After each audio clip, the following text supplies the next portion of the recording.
Welcome to a place where every lie leaves a shadow, every secret leaves a scar. Here, the truth is never what it seems. Welcome to the dark side of Black Extravagant Stories. With that being said, let's get with the story. The name of this story is My Wife Had the Perfect Alibi. Every Tuesday and Thursday, she told me she was going to an art class. She carried brushes, canvases, and came home late with paint smudges on her hands. The story was flawless, believable. She even showed me paintings, crooked strokes, splashes of color, proof that she had been, but lies have always have a way of bleeding through the cracks. It started with her phone, always locked, always face down. Then came the late night laughter and messages she never shared, and then the smell. A faint trace of cologne clinging to her clothes, not mine. I wanted to believe her. God, I wanted to believe her.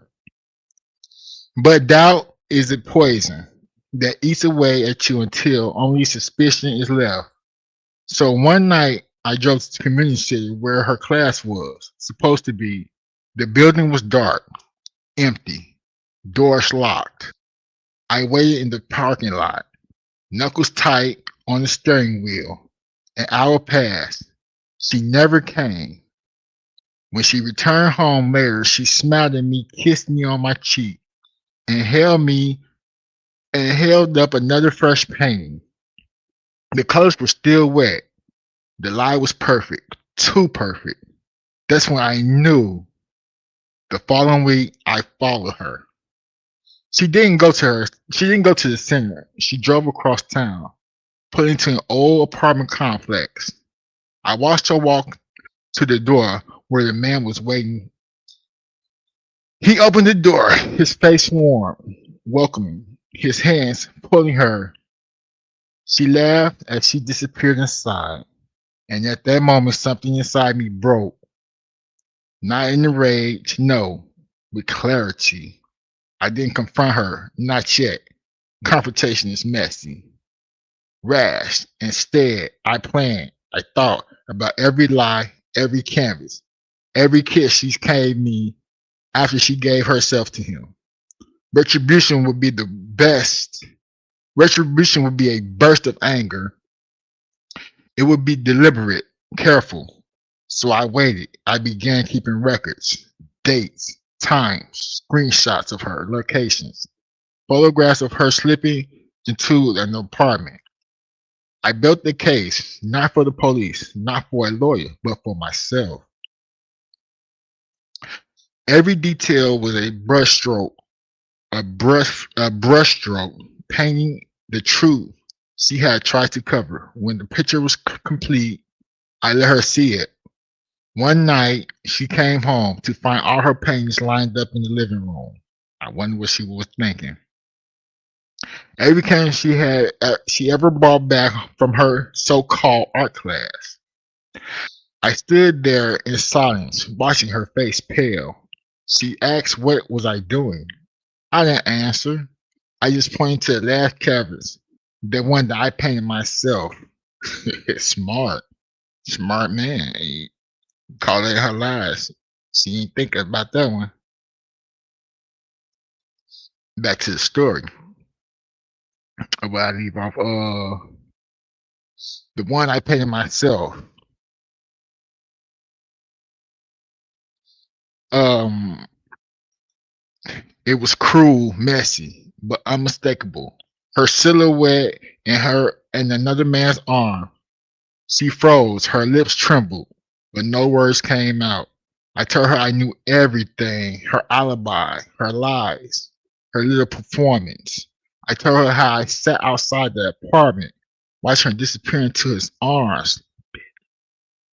And then I told her the part that made her knees shake, that I wasn't leaving, not yet. No, you got some time. You gotta wait. You gonna feel this. I wasn't leaving, not yet. Her lover received an anonymous message that next morning. A single photograph had him and my wife together, taken from the shadows. No words, just the proof. I waited. I wanted him to feel the same knot in my stomach that I had lived with for months. To remember who was watching, who was waiting. As for my wife, I let her live with me under my roof, under my silence. No arguments, no shouting, just cold indifference. I became a ghost in my own house, and every moment of her life turned into a prisoner of guilt and fear. That was my revenge, not rage, not violence, but a slow unraveling of the perfect alibi she had built. Because the truth doesn't just face surface, it festers, it clings, it rots. And now, every time she picks up a brush, she isn't painting for herself. No, she's painting to cover up the darkness I've etched into her. The alibi was dead, but the punishment has only begun. So, that concludes today's story. Now, with that being said, now what can be said about this? So, what I can like, man, it's when the lies come to, everything's in dark comes to light. I should know because I was that person at one point in time.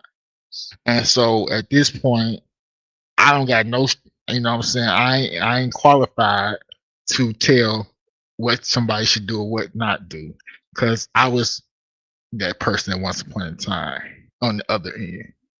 But, like, subscribe, comment if you rocking with your boy.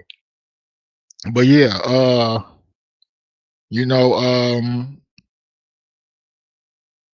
the lies come, the lies they come and get you, come and haunt you. You know, she thought she had all her ducks in a row, and to that last painting, that was smart because she wasn't expecting that. But yeah, I kind of like the fact that he let his emotions get intact, and then he stayed in his emotions. He planned. He gathered up information. He did what he needed to do. He didn't put his hands on her. He didn't do none of that. He just got his sweet revenge, got the paperwork, and got everything in order. And revenge is the best. Is the best policy. So with that being said,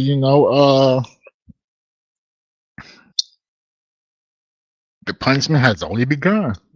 And with that being said, like, subscribe, comment. Let me know if I can do better. What kind of stories you would like to hear next? I got horror stories, relationship stories, true crime stories, stuff like that. So yeah, if you're rocking with your boy, we out. I appreciate you for coming. Next story will be better, hopefully. And thank you. Thank you for